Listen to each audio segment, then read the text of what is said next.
Assalamualaikum warahmatullahi wabarakatuh.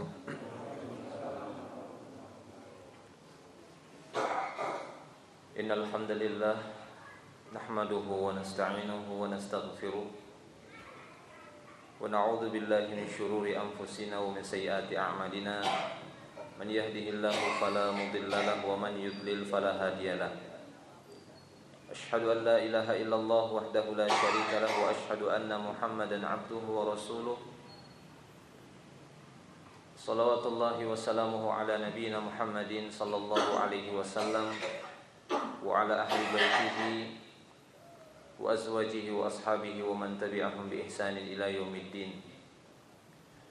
Wa qala Allah ta'ala ya ayyuhalladzina amanu taqullaha haqqa tuqatih wa la tamutunna illa wa antum muslimun, amma ba'du.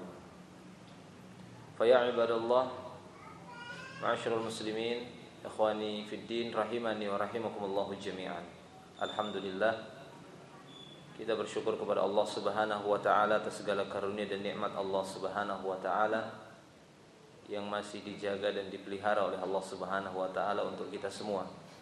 Sehingga pada malam hari ini kita masih diberikan kekuatan serta masih diberikan kesempatan untuk hadir di majelis ilmu ataupun untuk hadir melaksanakan di antara perintah-perintah Allah Subhanahu wa taala di masjid Allah ini.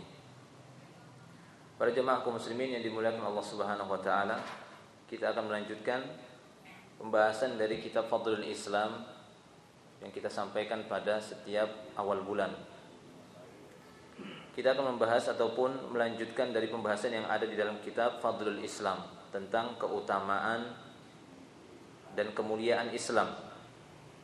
Dan kita telah sampai kepada satu bab yang disebutkan dalam kitab ini, bab Maja'a fil khuruj min da'wal Islam, yaitu satu bab yang akan menjelaskan tentang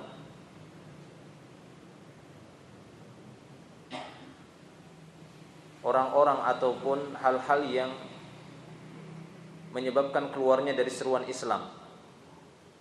Ya, Maja'a fil khuruj min da'wal Islam. Jadi sesuatu yang dia keluar dari seruan Islam. Kenapa demikian? Judul ini mengandung makna bahwasanya ketika Islam itu datang, diturunkan oleh Allah Subhanahu wa taala dan diutusnya Nabi Muhammad sallallahu alaihi wasallam, tujuannya adalah untuk mengajak manusia kepada Islam, kepada hal yang satu, kepada jalan yang satu, yaitu jalan Islam. Sehingga di sini penulis berusaha untuk menjelaskan tentang adanya orang-orang yang berusaha mengajak tapi bukan kepada Islam, namun mengajak kepada at-tafarruq, mengajak kepada perpecahan. Padahal Islam itu diturunkan oleh Allah Subhanahu wa taala tujuannya adalah untuk mempersatukan, bukan untuk memisah-misah atau bukan untuk memecah belah, tapi untuk menyatukan manusia di atas jalan yang satu, yaitu jalan Islam. Sehingga di sini beliau mengatakan Maja'a fil khuruj min da'wal Islam, yaitu hukuman ataupun bagaimana hukum tentang orang-orang yang keluar dari seruan Islam. Artinya mereka ketika berdakwah, ketika mengajak bukan kepada Islam tapi kepada selainnya. Mungkin mereka hanya sebatas mengajak kepada kaumnya, mengajak kepada sukunya, mengajak kepada kelompoknya, mengajak kepada madhabnya, mengajak kepada semisalnya yang menunjukkan perpecahan.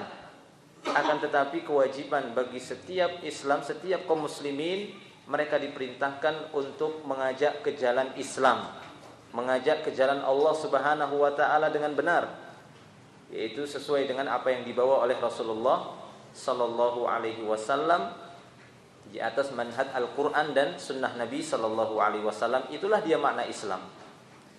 Sehingga di sini beliau membawakan firman Allah Subhanahu wa taala di dalam surat Al-Hajj. Di dalam surat Al-Hajj Allah Subhanahu wa taala berfirman, "Huwa sammakumul muslimin min qablu wa fi hada." Di dalam surah Al-Hajj Allah Subhanahu wa taala berfirman, dialah yang telah menamakan kalian al-muslimin. Dialah yang telah menamakan kalian al-muslimin, yaitu orang-orang Islam.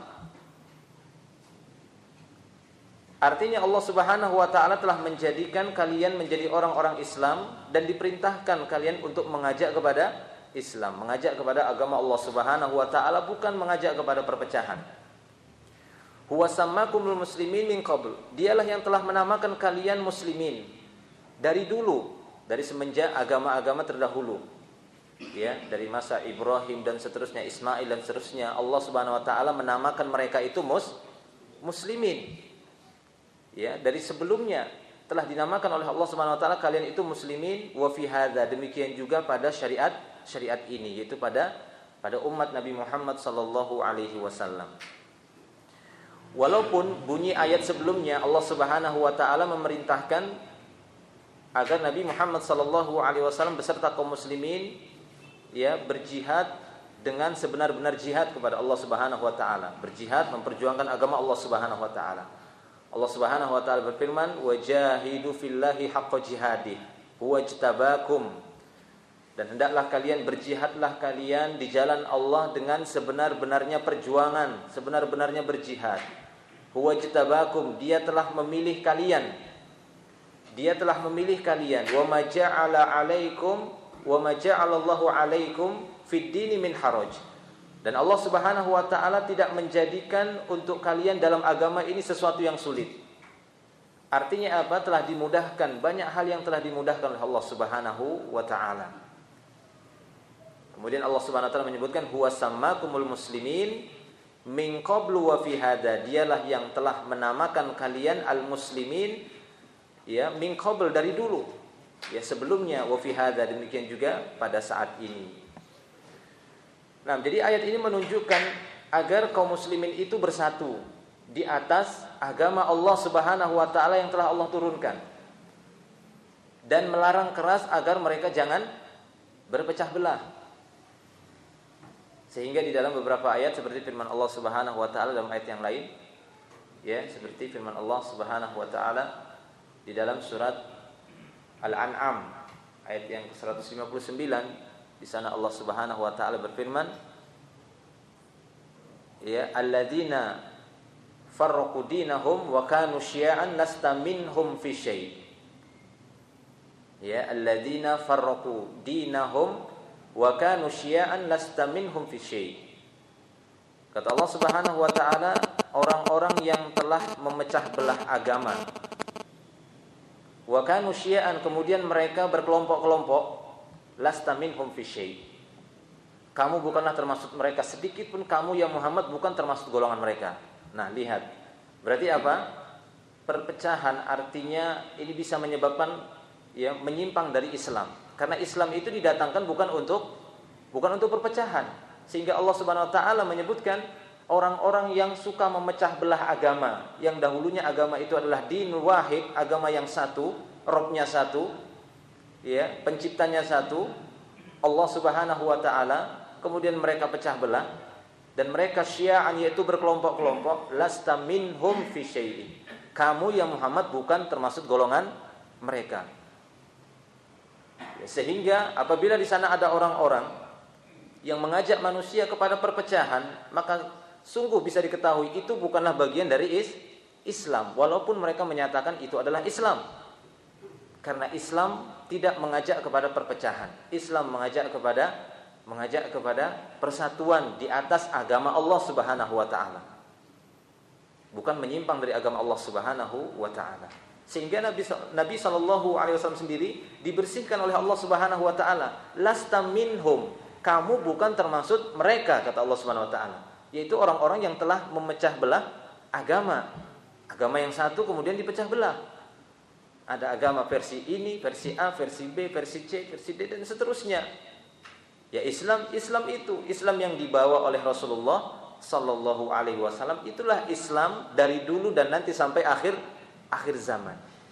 Islam yang dibawa oleh Nabi Ibrahim, Islam yang dibawa oleh Ismail, terus seterusnya sampai kepada Nabi sallallahu alaihi wasallam, huwa sammakumul muslimin. Dia telah menamakan kalian semua muslimin dari dulu sampai sekarang, kata Allah Subhanahu wa taala. Jadi tidak ada perbedaan sebenarnya, yaitu sama-sama mengajak agar beribadah kepada Rabb yang satu, yaitu Allah Subhanahu wa taala.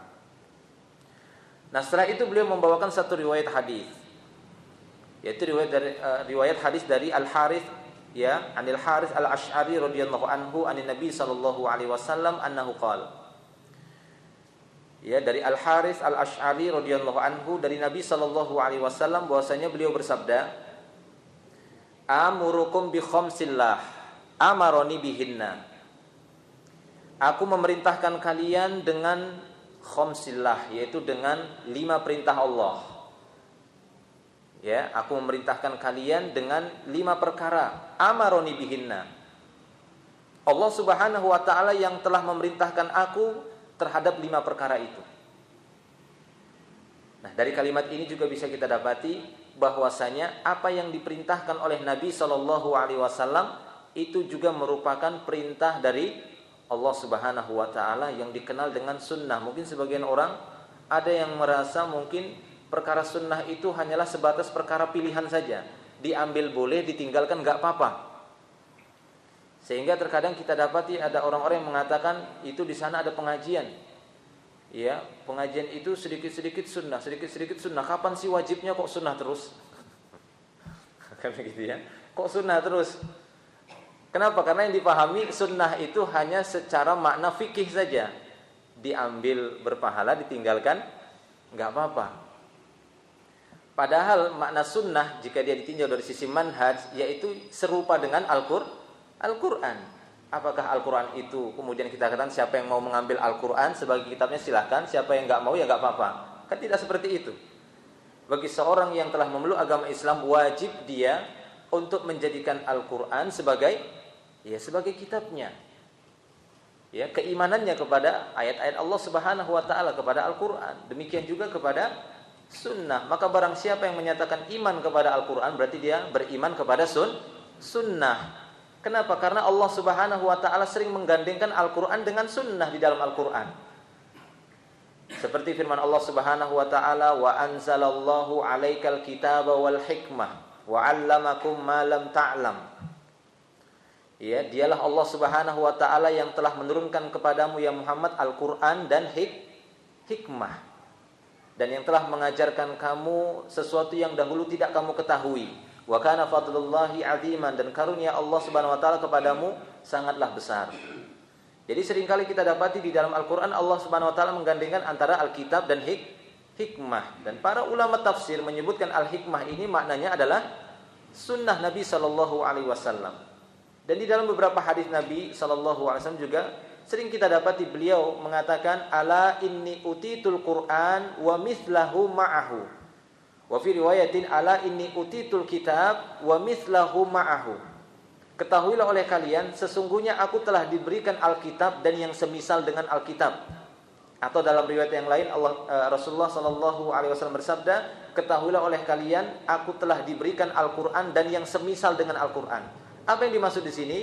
Sunnah Nabi sallallahu alaihi wasallam. Sehingga ketika beliau di sini mengatakan amurukum bi khamsillah, aku perintahkan kalian dengan 5 perintah Allah Subhanahu wa taala. Jangan katakan, "Oh, ini hukumnya sunnah. Dikerjakan berpahala, ditinggalkan tidak apa-apa." Bukan itu maksudnya. Ya, jangan hanya dipahami makna sunnah itu hanya sebatas makna fikih saja. Akan tetapi sunnah dalam masalah seperti ini adalah sunnah yang dimaksud di sini setara dengan Al-Qur'an. Sehingga sebagian para ulama mengatakan as-sunnah ukhtul Qur'an. Sunnah itu saudara kandungnya Al-Qur'an, tidak bisa dipisah. Sampai hari kiamat tidak bisa dipisahin. Karena mereka bersaudara. Ya, antara Al-Qur'an dan sunnah Nabi sallallahu alaihi wasallam. Apa kelima perkara tersebut yang diperintahkan oleh Rasulullah untuk kita, di mana Rasulullah sallallahu alaihi wasallam memerintahkan 5 perkara ini juga kepada para sahabat dulunya, karena beliau di sini berbicara di hadapan para sahabat ridwanullahi alaihim ajma'in. Ya, kelima perkara itu kata Rasulullah as-sam'u wat ta'ah wal jihad wal hijrah wal jamaah. Ya, 5. Nabi sallallahu alaihi wasallam menyebutkan as-sam'u, yaitu mendengar, wat ta'ah, taat, wal jihad, yaitu berjihad, wal hijrah, yaitu hijrah, berpindah, wal jamaah, kemudian berjamaah. Sehingga beliau setelah menyebutkan al jamaah, fa innahu man faraqal jamaah qaida shibrin faqad khala'a raqbatal Islam min unuqihi illa ayyuraji'a. Barang siapa yang memisahkan diri dari jamaah walaupun hanya sekedar satu jengkal, ya keluar sedikit saja, maka sungguh dia telah melepas ikatan Islam dari lehernya kecuali dia kembali lagi kepada jamaah. Ya, kembali lagi kepada al-jamaah.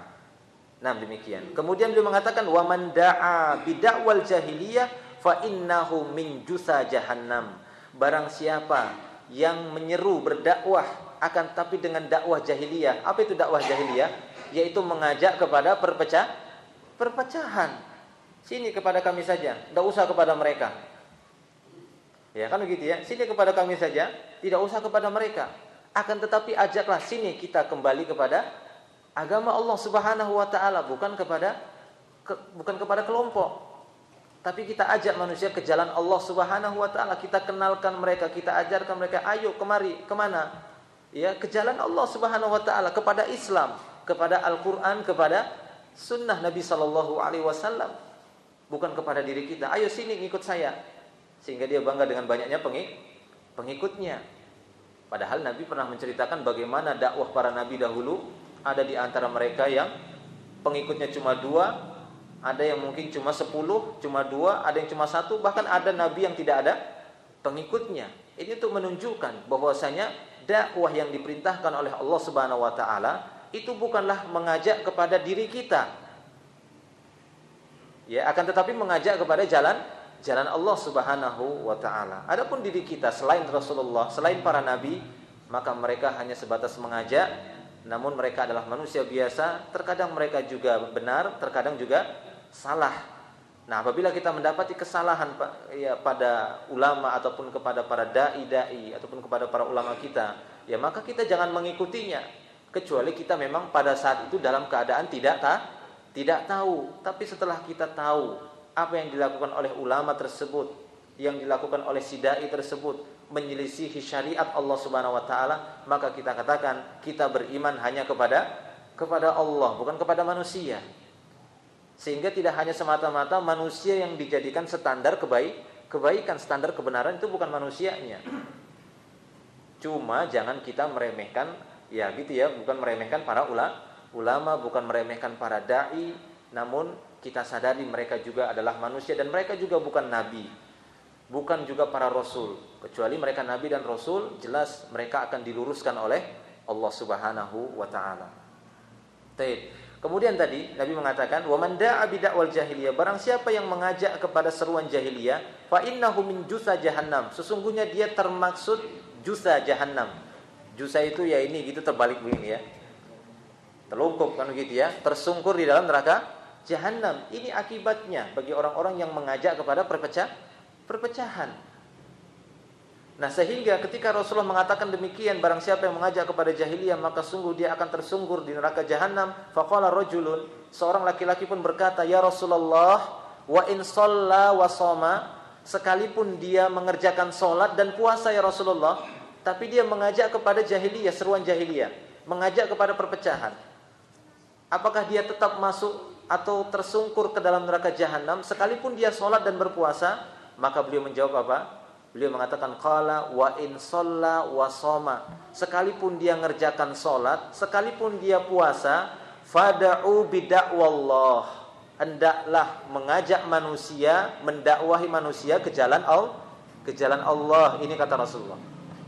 Bukan mengajak kepada dakwal jahiliyah, karena di masa jahiliyah dulu mereka semua mengajak kepada suku, kepada kelompok, kepada kabilahnya. Bukan mengajak kepada jalan Allah yang pernah dibawa oleh Nabi Ibrahim, Ismail, Yakub, Yusuf, bukan. Tapi mereka mengajak kepada kelompok masing-masing.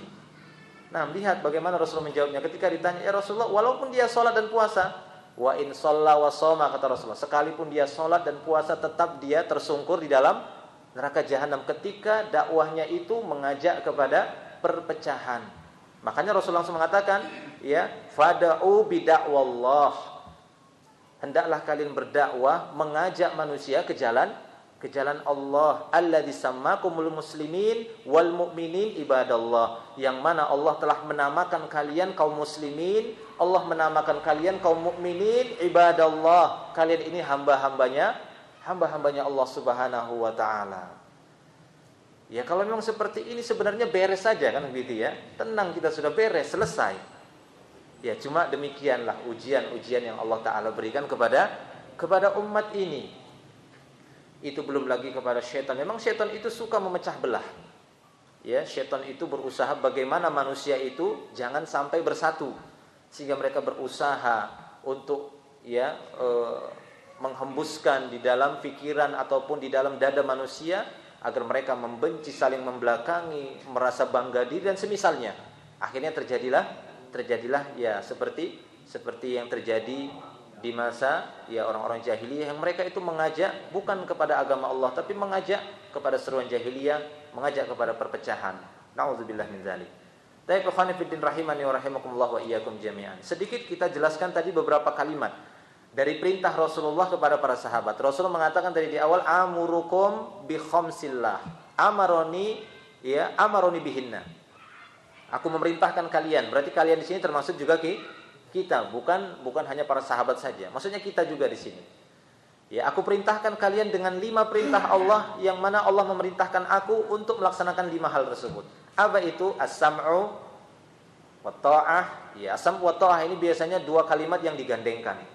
Tapi perlu kita ketahui ya bahwasanya orang yang as-sam'u, seorang yang mendengar belum tentu dia taat.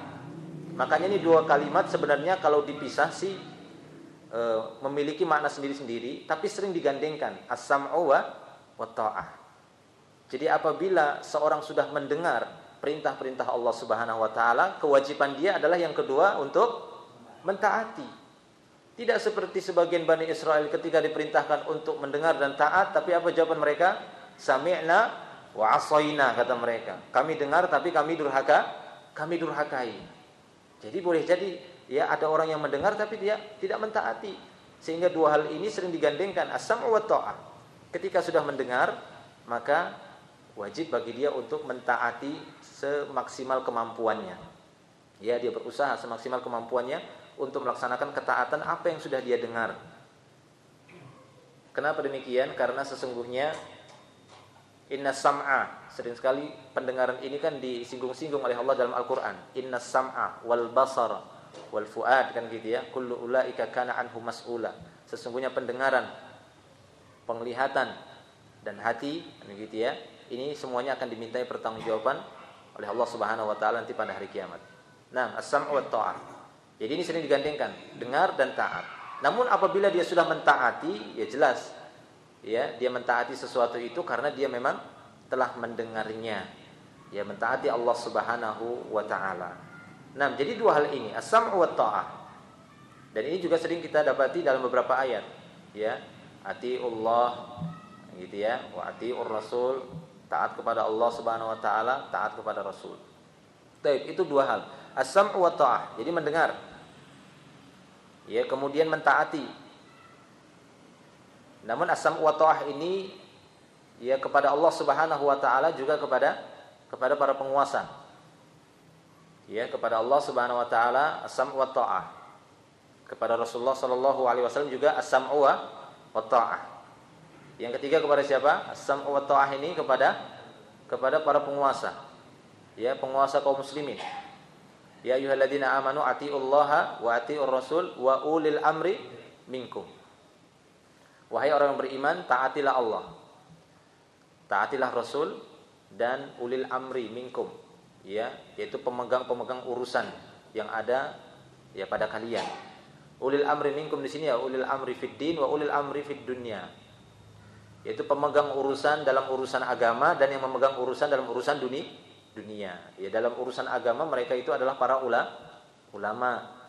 Ya, kita diperintahkan untuk mentaati mereka, tapi ketaatan kita kepada mereka harus mengikuti sejalur dengan ketaatan kepada Allah dan Rasulnya. Jangan sampai menyelisihi. Karena kalau kita sampai menyelisihi berarti kita telah menjadikan selain Allah Subhanahu wa taala sebagai tandingan bagi Allah. Kita mungkin pernah menjelaskan dan menyinggung bagaimana orang-orang dahulu telah menjadikan ruhban, ya, ulama-ulamanya, rohibnya, ya, ahbarnya mereka jadikan sebagai sesembahan selain Allah. Kenapa demikian? Karena ketika ulamanya mereka, pendetanya mereka mengharamkan apa yang sudah Allah halalkan, justru yang mereka ikuti adalah pendetanya. Ketika Allah Subhanahu wa taala mengharamkan sesuatu, mereka mengatakan oh ini halal. Mereka justru mengikuti pendetanya. Maka Allah mengatakan kalian telah menjadikan selain Allah Subhanahu wa taala sebagai Tuhan. Nah, ini tidak boleh. Jadi ketaatan kita kepada para ulama yaitu harus sejalur dengan mengikuti ketaatan kepada Allah dan Rasulnya. Jangan menyelisihi. Kalau kita mengetahui bahwasanya ulama tersebut fatwanya, perkataannya, ajakannya telah menyelisihi Islam, maka tidak wajib ataupun tidak boleh kita tetap mengikuti ulama tersebut. Nah, demikian juga ulil amri minkum di sini adalah pemegang urusan dunia. Ya, mereka itu adalah umara, orang-orang yang berkuasa di wilayah-wilayah kaum muslimin. Tidak boleh kita menyempal ataupun keluar dari ketaatan kepada mereka. Sehingga nanti akan kita sebutkan di sini apakah sebenarnya yang dimaksud oleh Rasulullah al-jamaah yang diperintahkan tadi. Ya, setelah Rasulullah mengatakan as-sam'u wat ta'ah wal jihad, hijrah, dan beliau mengatakan al-jamaah. Nah, kalimat al-jamaah di sini ini juga banyak sekali yang ditafsirkan dengan tafsiran yang keliru. Kenapa kita katakan ditafsirkan keliru? Karena seakan-akan Rasulullah memerintahkan kita untuk buat jamaah. Akhirnya apa? Di satu wilayah buat jamaah, ngangkat amirnya. Wilayah yang lain lagi buat jamaah, angkat amirnya. Wilayah yang lain lagi buat jamaah, angkat amirnya. Semua ada amirnya, ada jamaah. Akhirnya apa? Akhirnya masing-masing hanya membela jamaahnya. Apakah itu yang dimaksud oleh Rasulullah dalam hadis ini? Apakah ini yang diperintah oleh Rasulullah? Maksud Rasulullah, aku perintahkan kalian buat jamaah, kemudian masing-masing kelompok buat jamaah. Di sini kita buat jamaah, nanti angkat ya, saya jadi pemimpinnya ya. Kemudian nanti ketika di sana juga ada masjid yang lain buat jamaah, ada pemimpinnya. Kemudian kita nggak suka, ya kita boikot mereka, atau kita ini, ya tidak, ya perpecahan, justru seperti ini perpecahan. Bukan itu yang dimaksud oleh Rasulullah. Rasulullah bukan memerintahkan kita membuat jamaah-jamaah. Tapi yang dimaksud oleh Rasulullah di sini al-jamaah, maksudnya jamaah muslimin secara keseluruhan. Artinya Rasulullah memerintahkan kita agar tetap menjaga hubungan kepada jamaah, seluruh jamaah yang mereka itu masih beragama Islam. Jangan sampai kita tidak memberikan salam kepada mereka ataupun yang semisalnya, memboikot mereka dan yang semisalnya, yang menunjukkan kita berpisah dengannya. Tidak boleh. Itu yang dimaksud oleh Rasulullah SAW al-jamaah. Sehingga makna al-jamaah kata para ulama itu ada dua, jama'atul abdan wa jama'atul adyan. Makna jamaah itu ada dua. Makna jamaah yaitu bersatu secara badan, abdan, yaitu pada sholat, ya kan, bersatu. Itu kan sholat jamaah namanya. Itu jama'atul abdan, berkumpul, ya, ataupun semisalnya yang mana diperlukan pada saat itu kaum muslimin, jasadnya, jasmaninya itu bersatu pada saat itu, namanya jama'atul abdan. Seperti ketika ingin berjihad, sholat berjamaah, ataupun kegiatan yang lainnya, kewajiban-kewajiban yang melaksanakan fardu kifayah misalnya gitu ya, jenazah. Ini namanya jamaah. Tapi ada yang disebut dengan jama'atul adyan, yaitu jamaah di sini bersatu di dalam agama. Kalau yang ini tidak harus badan bersatu. Walaupun kita jauh-jauh di sana, tapi ketika pemahaman dan akidah kita sama, maka kita dikatakan al-jamaah. Makanya ketika Rasul mengatakan dan menyebutkan umatku akan terpecah belah menjadi 73. Satu kata Rasulullah yang selamat, yang masuk ke surga. Siapa itu ya Rasulullah? Manhum al-jamaah, kata Rasulullah. Mereka itu adalah al-jamaah. Ketika ditanya lagi bagaimana sifat-sifat mereka, maka Rasulullah SAW mengatakan, ma ana alaihi al-yauma wa ashabi. Jamaah itu adalah orang-orang yang berdiri di atas pijakanku hari ini dan sahabatku. Berarti apa? Dikatakan jamaah, kita semua dikatakan jamaatul adyan, berjamaah dalam agama. Maksudnya apa itu maksudnya? Berarti mengikuti dan mencocoki apa yang dibawa oleh Rasulullah. Ya, walaupun kita berbeda-beda, artinya tempat kita kita tidak bersatu, mungkin ada di wilayah ini, negara ini, tapi ketika pemahaman itu sama, sesuai dengan apa yang dipahami oleh Rasulullah dan sahabat, maka kita dikatakan al-jamaah yang akan selamat dari 73 atau dari 72 yang telah menyimpang tadi. Itu yang dimaksud oleh Rasulullah. Bukanlah maksud Rasulullah mengatakan al-jamaah kemudian kita diperintahkan buat jamaah masing-masing. Tapi yang diinginkan Rasulullah adalah bagaimana kita mencocoki agama yang dibawa oleh Rasulullah sallallahu alaihi wasallam. Nah, demikian ikhwan fillah rahimani wa rahimakumullah wa iyyakum jami'an. Adapun makna al-jihad, yaitu kita pahami al-jihad. Ya, makna jihad di sini yang dimaksud oleh Rasulullah adalah berjihad dengan makna berperang. Walaupun jihad itu ada dua maknanya. Jihad makna yang pertama adalah ya al-jihad ya bil hujjah wal bayan. Berjihad dengan penjelasan, dengan dakwah.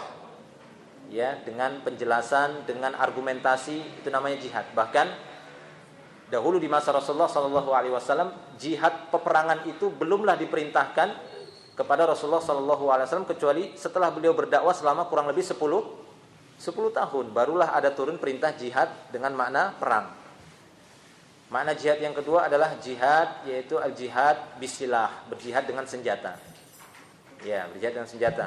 Nah, ini dua makna jihad yang terdapat di dalam Islam, ya dua tadi. Artinya berjihad seperti orang berdakwah, mengajak manusia kepada Islam, mengajak kepada kebenaran, ini juga masuk kepada berjihad, yaitu dengan menggunakan Al-Qur'an, gitu ya, dengan sunnah ataupun dengan Islam ini. Kemudian al-hijrah. Hijrah juga kita pahami, hijrah itu ada dua maknanya. Ya. Hijrah itu ada dua, yaitu pertama hijrah dengan makna al-intiqal min daril kufri ila daril Islam. Hijrah yaitu berpindah dari satu negeri kekufuran kepada negeri Islam. Ini makna hijrah satu. Makna hijrah yang kedua adalah berpindah, ya, ataupun al-intiqal, berpindah dari beribadah kepada selain Allah menuju ibadah hanya kepada Allah. Nah, ini namanya juga hijrah. Itu dia berpindah. Dulunya tidak beribadah kepada Allah, dulunya berbuat kemaksiatan, dahulunya berbuat kesyirikan, dahulunya berbuat kebid'ahan, kemudian mereka berpindah kepada Islam, berpindah kepada tauhid, berpindah kepada sunnah, berpindah kepada ketaatan, tidak lagi kepada kemaksiatan, maka ini juga maknanya hijrah. Ini dari satu sisi, dua hijrah. Kemudian dari sisi yang lain, makna hijrah itu ada dua juga dari sisi hukum. Ya, dari sisi hukum, berpindahnya manusia itu ada tiga kata para ulama. Yaitu hijrah yang mana pada saat itu perpindahannya itu wajib. Kapan seorang itu hijrahnya wajib? Ketika dia memang tinggal di satu tempat, di satu wilayah, dan dia tidak bisa sama sekali menegakkan Islam untuk dirinya sendiri, tidak bisa memperlihatkan syiar-syiar Islam di tempat itu, benar-benar tertindas, tertekan dia pada saat itu, maka wajib bagi dia untuk hijrah. Jika dia mampu pada saat itu hijrah dan dia tidak mau, maka dia berdosa. Tapi apabila waktu itu dia memang tidak mampu, tidak ada biaya, tidak ada kekuatan, maka dia dimaafkan sampai Allah memberikan kemampuan kepadanya. Yang kedua, hijrah itu yang mustahabbah, yaitu orang-orang yang masih bisa memperlihatkan keislaman di satu wilayah, akan tetapi tempat itu mungkin tempat yang begitu banyaknya kemaksiatan, tapi tidak ada masalah dia memperlihatkan Islam. Nah, ini mustahab, disukai dia untuk hijrah. Kan gitu ya, apalagi memang dikhawatirkan bisa merubah dirinya, kan gitu ya, dengan lingkungan seperti itu. Itu yang dijelaskan oleh para ulama dalam masalah hijrah. Kemudian hijrah ini juga dengan makna tadi berpindah, ya, ada yang dikatakan hijrah yang khassah, hijrah yang khusus, dan ini tidak ada lagi setelah itu, yaitu hijrah dari Mekah ke Madinah, kan gitu ya. Ini tidak akan terjadi lagi. Ya, ini tidak akan terjadi lagi sebagaimana Rasulullah dalam hadisnya yang disebutkan oleh Bukhari dan Muslim, beliau bersabda ketika Fathul Mekah, merebut kembali Mekah, beliau mengatakan la hijrata ba'dal fathi. Tidak ada lagi yang namanya hijrah setelah Fathul Mekah ini. Kenapa? Karena ya pada saat itu Mekah sudah menjadi Darul Islam, sudah menjadi negara Islam. Artinya apa? Tidak terjadi lagi sampai hari kiamat Mekah itu direbut lagi, nggak ada.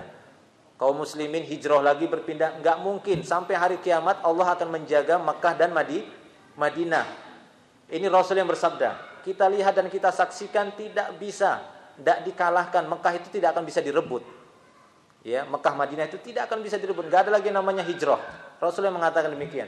Nggak akan hijrah. Kecuali nanti sudah mendekati datangnya hari kiamat. Ya, telah munculnya Dajjal dan yang semisalnya tanda-tanda hari kiamat. Ya, kemudian Allah Subhanahu wa taala mewafatkan orang-orang Islam sehingga Ka'bah itu pun dihancurkan pada saat itu oleh seorang yang cebol dengan kampaknya, kemudian dia pecah-pecahi dinding Ka'bah itu. Ya, itu sudah kiamat, enggak ada lagi kaum muslimin pada saat itu. Tapi ketika masih ada kaum muslimin tidak mungkin. Kenapa? Kalau sampai Mekah itu dikuasai berarti kita akan mengulang sejarah lagi seperti sejarahnya Rasul. Rasul tidak mungkin, berarti kita membutuhkan Rasul lagi diutus. Sementara tidak ada nabi, tidak ada Rasul setelah diutusnya Nabi Muhammad sallallahu alaihi wasallam. Allah menjaga Mekah itu, ya, Madinah sampai datangnya hari kiamat. Wallahu a'lam bishawab. Ini yang bisa kita sampaikan pada pertemuan kali ini pada pembahasan ataupun bab, ya, bagaimana larangan agar jangan keluar, ya, kemudian mengajak kepada selain Islam. Akan tapi kita diperintahkan untuk mengajak manusia kepada Islam. Wallahu a'lam bishawab. Ya, mungkin ada yang bertanya, silahkan kalau masih ada waktu. Tafadhol.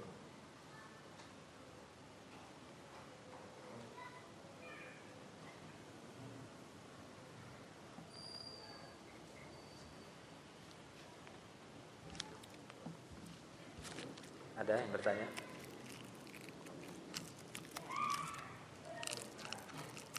Iya.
Jadi mungkin ataupun bukan mungkin saja, ya, yang kita dapati sebagian besar kaum muslimin kurang begitu memahami makna al-jamaah.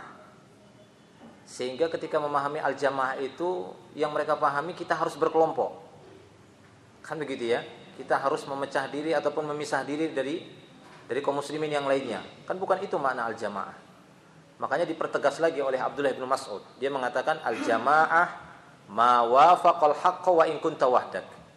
Abdullah bin Mas'ud lebih menjelaskan lagi makna apa itu al-jamaah yang dimaksud oleh Rasulullah, yaitu selama engkau berada di atas kebenaran, walaupun kamu sendiri, kamu masuk kepada al-jamaah, maksudnya jamaah Rasulullah. Kan itu yang kita inginkan, kita berada kepada satu golongan dari 73 yang dinyatakan oleh Rasulullah, satu aja yang selamat. Siapa itu al-jamaah, kata Rasulullah.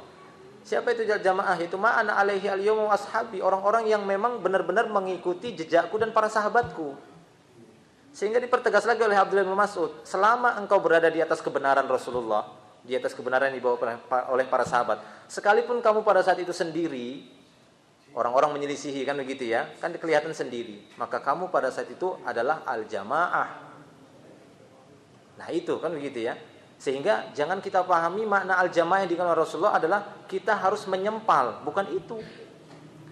Ya, kalau kita melihat mendapati ada sebagian orang kan begitu ya, atau yang mengklaim sebagian kelompok, sebagian jemaah, kemudian mereka melakukan kesalahan, ya yang kita ingkari kan cuma kesalahannya saja, iya atau tidak? Iya, selama dia masih Islam, maka kita masih tetap wajib menunaikan hak-haknya dia. Iya kan, seperti itu? Iya, tetap kita wajib menunaikan hak-haknya. Jadi jangan semua habis diboikot hanya cuma gara-gara mungkin beda kunut saja kan begitu. Ini contoh kan gitu ya. Gara-gara beda kunut sampai nggak mau salam, nggak mau mengunjungi rumahnya, nggak mau, pokoknya semua nggak mau sama dia. Ya nggak bisa seperti itu. Bukan itu yang diinginkan oleh Rasulullah.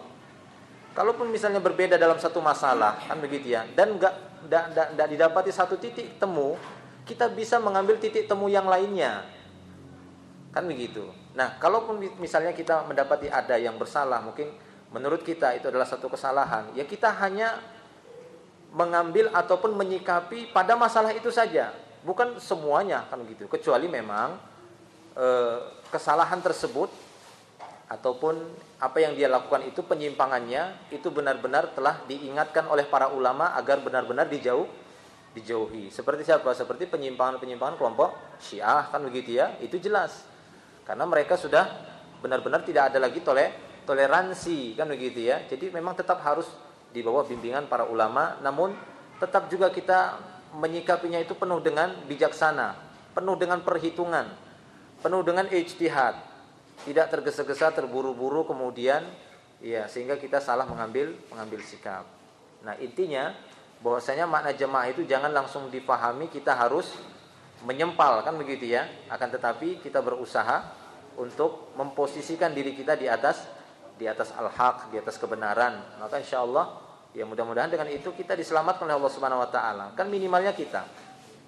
Nanti ketika kira-kira pada hari kiamat Allah Subhanahu wa taala ketika menanyai kita, yang ditanya tentang amal kita atau amal orang lain? Ya, kita kan ditanya tentang amal kita kan begitu ya. Kita ditanya tentang amal kita duluan. Iya, kita bukan ditanya tentang amal orang lain, kita ditanya tentang amal kita. Iya, apakah kamu sudah melaksanakan ini kan kewajiban-kewajiban kita. Nah, demikian. Jadi itu yang harus kita pahami bahwasanya makna berjamaah, al-jamaah yang dimaksud oleh Rasulullah bukanlah Rasulullah memerintahkan kita untuk buat kelompok-kelompok, tapi yang diinginkan oleh Rasulullah agar kalian bersatu di atas agama yang aku bawa sehingga muncullah persatuan. Memang kita ingin agar kaum muslimin itu bersatu, cuma ingat di sana tetap ya ada yang namanya takdir kauniyah Allah Subhanahu wa taala. Seperti Allah taala memerintahkan agar kita jangan mengikuti langkah syaitan, tapi kan tetap kita dapati ada orang-orang yang mengikuti langkah syaitan. Ketika Allah mengatakan jangan berpecah belah, tapi tetap kita dapati ada orang-orang yang berpecah belah. Makanya dalam satu ayat dalam surat Hud itu ayat yang ke-117, 18 sampai 19, 119 itu ya. Allah taala berfirman, wala yazaluna mukhtalifin illa man rahima rabbuk. Senantiasa mereka itu berselisih kecuali orang-orang yang dirahmati. Makanya yang kita cari adalah bagaimana posisi kita itu benar-benar di atas al-jamaah, yang dimaksud al-jamaahnya ya di atas sunnah Rasulullah sallallahu alaihi wasallam. Karena inilah orang-orang yang mendapatkan rahmat tadi. Karena selain ini ya mereka dikatakan mukhtalifin, dikatakan orang yang telah berpecah belah. Walau syaa rabbuka laja'alan nas ummatan wahidah. Kalau seandainya Allah mau, ya, kalau seandainya Rabbmu berkehendak wahai Rasulullah, niscaya Allah akan menjadikan manusia ini menjadi umat yang satu. Tapi Allah menguji kita. Ya, kita diuji sejauh mana kita bisa memposisikan diri kita di atas al-jamaah yang asli, yaitu tadi agama yang dibawa oleh Rasulullah SAW. Sesuatu yang insyaallah mudah jika kita yang berusaha untuk mengikuti Rasulullah SAW. Nah, demikian. Wallahu a'lam bishawab. Ya, memang ini permasalahan ataupun persoalan umat ya gitu ya.